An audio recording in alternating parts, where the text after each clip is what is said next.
ginagawa natin ngayon yung orientation at saka planning workshop related to the implementation of the project on the National Inland Fisheries Enhancement Program. This is a national program that covers nationwide. Ang tinatarget nito is 36 lakes and 320 reservoir.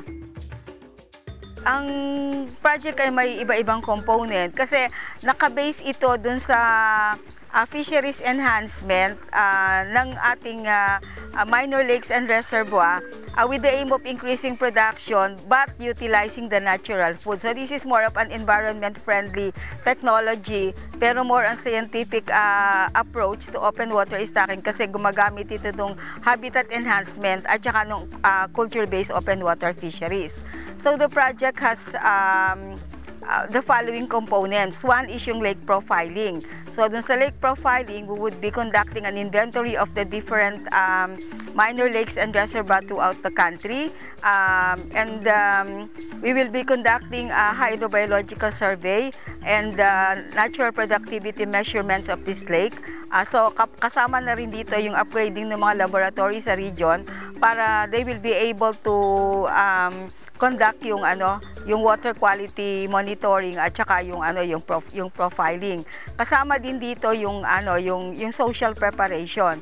Meaning to say, yung mga target beneficiaries natin, kakapacitate natin sila para later on they will be able to come up with they will be able to cope up with the requirements to manage the resource. Then yung second is yung fishery enhancement proper. So ito nakafocus na ito dun sa improvement of the resource. So kung kailangan ng restoration, kung kailangan ng rehabilitation, that would be undertaken, minor restoration and rehabilitation of the habitat of the lake itself. And then implementation ng fishery enhancement methodologies like sabi ko nga yung establishment of physical habitat, yung mga brush park for fisheries enhancement, and then yung implementation of the culture-based open water stocking.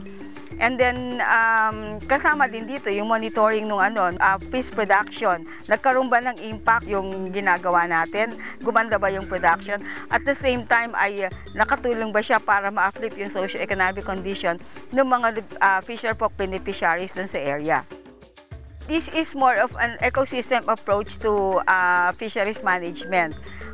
Dati kasi, we just conduct stocking and dispersal of fingerlings without considering kung ano ba yung production capacity nung inland bodies of water. So we might be overstocking, we might be introducing species na makikipag-compete lamang dun sa mga nandoon dun sa lake or dun sa reservoir. Plus, before yung traditional method natin ng fish production dun sa mga lakes and reservoir, nagpuput up tayo, nag-establish tayo ng mga culture structures. Tapos nagbibigay tayo ng feed. Ito, kakaiba. Kasi this is more environment friendly. So, apart from providing livelihood for the fisher folk, apart from increasing production, this is also in conservation of the environment. Halos nakagawa na tayo ng mga listing and inventory of the lakes, pero we still have to conduct validation. So itong planning workshop na to, parang tinawag natin yung ating mga focal persons sa regions para sila mismo ang gumawa. That is planning, parang plotting at the grassroots level. So hinihingi natin yung inputs nila para sila talaga yung maggawa ng appropriate na plano para dun sa mga resources nila. Yun yung at present, yun ang ginagawa natin. So we're still in the process of planning, pero ito more on malapit na tayo towards the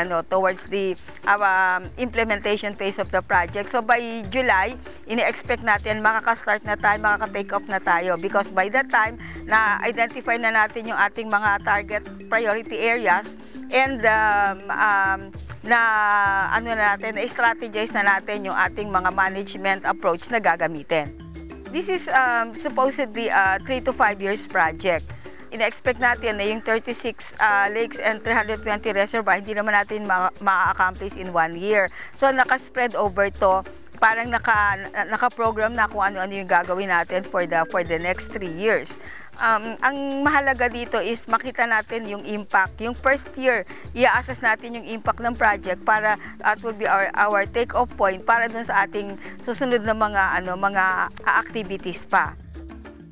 Actually, napakaganda nitong proyektong ito dahil kumbaga very timely siya dahil kailangan natin ng maraming production pagdating sa isda. Ito kasi ang Lake Enhancement Program ay bubuhayin natin yung mga lawa na kumbaga ay hindi na nagagamit dahil ito ay parang namamatay-matay na siya. So kailangan natin itong i-restore.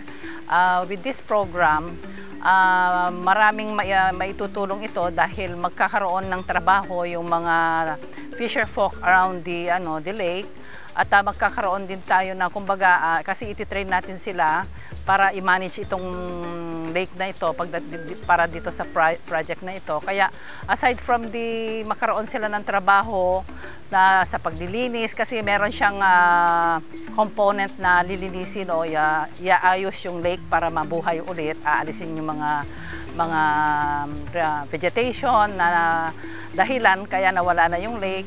Tapos pagka magkaroon na ng stock ulit ito kasi ibabalik yung mga isda na pwedeng mabuhay doon sa lawa na yon, magkakaroon ng pagkukuhanan ng fish ang mga taga roon sa around the lake. So ultimately magkakaroon sila ng income, magkakaroon din sila ng mga pagkain. Para po sa amin, lalong-lalo sa katayuan ng ARM na marami pong lake, isa pong magandang programa yan ng gobyerno kung saan malaking tulong po yun sa ating mga fisher folk na umaasa doon sa mga maliliit na lawa sa amin. So yung pong ARM, particularly po yung province of Maguindanao na nasa inland, marami pong lawa na maliliit maliban sa Lake Lanao, Lake Buluan at saka Liguasan Mars. Ito ay panimula po ng pagbibigay pansin doon sa mga lawa natin na hindi masyado nabibigyan ng pansin, at saka yung pong forum po para sa invasive fish is para sa amin isang malaking bagay na pampagising sa amin dahil nakakatakot pala yung nangyayari dito sa inyo sa lake sa Laguna Dibay. So sana po hindi na po aabot sa amin yung mga mapaminsalang isda. So sana po marami po akong matutunan dito para ma-contain or sa always na hindi po natin hinihingi na magkaroon ng ganong isda sa amin. Sana po hindi po makakarating doon at nang hindi po masira yung aming indigenous species doon sa aming area.